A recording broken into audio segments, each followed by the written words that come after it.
Welcome to Hood Champion Boxing and Sports. In boxing, you find a way to win or you find a way to lose.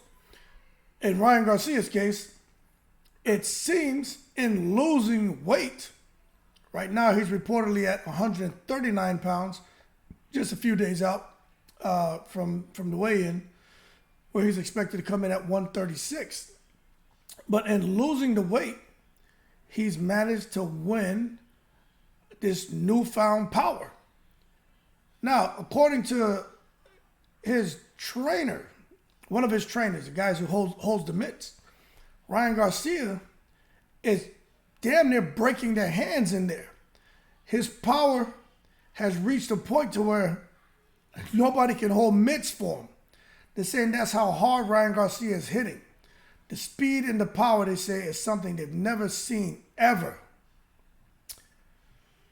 Now, if you ask me, I gotta say, in the most respectful way, and, I kindly request for those people in Ryan Garcia's camp who's out here telling the world that Ryan Garcia is in there breaking hands, I got to tell them or request that they hold their horses and stop taking it to the stupid.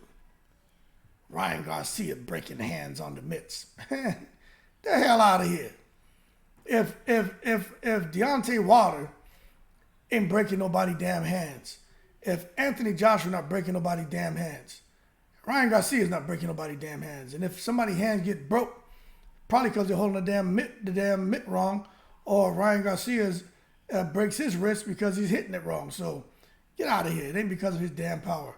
You got big monsters running around here. Freddie Roach holding the damn mitts for fighters. And Roach, he's got his condition with Parkinson and, shaking and everything. And he's still somehow able to stabilize himself enough to make sure he doesn't get his damn hands broke or wrists broke or fingers broke when he's holding mitts for guys who hit 10 times harder than damn Ryan Garcia. So let's not take it to the stupid. Now, can Ryan Garcia crack? Yeah, no doubt. Is Ryan Garcia fast? Of course. Does he have power? Yeah. Is that going to show up on Fight Night? We got to wait and see. Do I give Ryan Garcia a chance on winning? Yeah, I do. Yeah, of course. Anything's possible. But when you look at almost every single professional boxer, active, retired, they've all, except for Tim Bradley, right? And Jamal Charlo, they all picked Tank to beat Ryan. And they're not saying it because they're bandwagonists. They say the skill level, the fact that Tank can box, Tank can fight on the inside, Tank can cut the ring off, Tank has power in both hands, Tank has patience, Tank can counter. So what they're saying is Ryan Garcia, he just has the big left hook. That's it. And the concern when they talk about Ryan, it says he stands too tall. He's tall with his chin in the air. He doesn't tuck his chin. And they say that's very concerning for them. And when it comes to a guy like Tank Davis, who's used to fighting taller fighters, that's what they worry about. But a guy like Jamal Charlo, he picked Ryan Garcia to beat Tank. And Tim Bradley is hoping Ryan Garcia knocks Tank out because Tim Bradley feels like Gervonta Davis is a woman beater. And Tim Bradley has gone on record and said that. And so when you ask Tim Bradley, but even he said he is hoping Ryan Garcia knocks Tank out, but he has a feeling like Tank may win. But he's pulling for Garcia. So at the end of the day, it doesn't matter what Ryan Garcia does. It's not just my opinion. It's not just the other content creators' opinions. I'm going to tell you what, I'm not a bandwagonist. Anybody who knows that, I don't care. Because I don't get caught up in this. You know what I'm saying? I'm a retired guy. Life is good. This right here is therapeutic. I enjoy interacting with people, but I'm not going to say anything to get a goddamn viewer or a subscriber. You know what I'm saying? I'm going to say what I feel. And I think, plus I've gotten in the ring before. I know how it is to train. I know how it is to cut weight. I know how it is to hit somebody and hurt them and knock them out. I know how it is to get buzzed. I know how to get the wind knocked out of you too. I know how it is to get in the ring with somebody, you tearing their ass up. And then out of nowhere, this guy comes and you get tired. Now you're tired in the ring. And the guy who you were eating up, It's not that he's better than you or stronger than you. You're just fatigued, and you're thinking about quitting. So I can't say I understand all the things these guys go through on a professional level, but I'll say this, right? If you sparred maybe 15, 20 times, different opponents, and you've been in as far as your level of conditioning, it's been where you were in poor condition to in great condition. You know the difference of your performance when you're sparring. Your output is different. Everything is different when you're in shape, opposed to when you're not in shape. And I'm going to tell you right now, when I look at Tank and Ryan Garcia, when you get two guys who are in shape, two guys who have power, two guys who have speed, that you start pulling straws. And it really comes down to mentality. It comes down to skill level.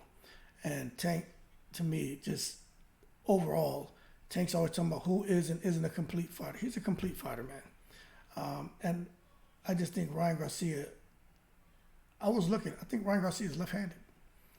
And just like Caleb Plant was left-handed. But the problem is this, right? Once they take the left hand from you, what happens? I could sit here and go on and on about fighters who may have been right-handed but fought orthodox, but fought southpaw, and guys who are southpaw but fought orthodox. But I'm not going to peel those layers back. We'll just talk about what happened recently with Caleb Plant and David Benavidez. For those of you who don't know, Caleb Plant fights orthodox, but he's naturally left-handed. So his jab, his hook is crazy. Who else has a crazy jab, fast jab? Ryan Garcia. Who else has a super powerful, crazy left hook? Ryan Garcia, right? Right hand. I mean, it's there, just more of something to just kind of distract the opponent, keep him busy, occupy him. But the right hand's not a threat. What happened when David Benavidez was able to take that left hook away from Caleb Plant, right? He started moving away from his power, forcing him to rely more on his right hand. Caleb Plant had nothing. He had nothing. There was nothing. He was a sitting duck. And I think that's what's going to happen to Ryan Garcia. Tank's going to take the left hand away from him. What does Ryan have after that? Hold on. Excuse me. What does he have after that? He have nothing. And Joe Goulston can say we've been training 7 days a week. Ryan Garcia is the best I've seen out of all the champions I've ever trained, lightweight to heavyweight. Never seen a specimen like Ryan Garcia. Man, Joe, loosen up them denim jeans, champ. Loosen up that denim jean jacket. Quit dyeing your hair.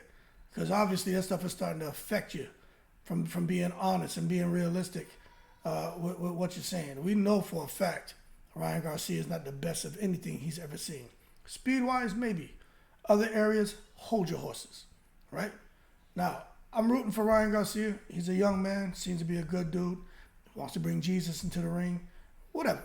If you think that's what's going to make the difference in the fight, cool. But I'm going to tell you what, man.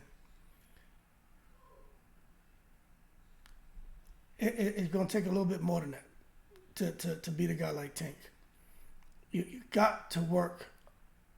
And I just don't think it can happen in a 3-month period, 4-month period, man. I think there's got to be years and years of training to really be that complete fighter.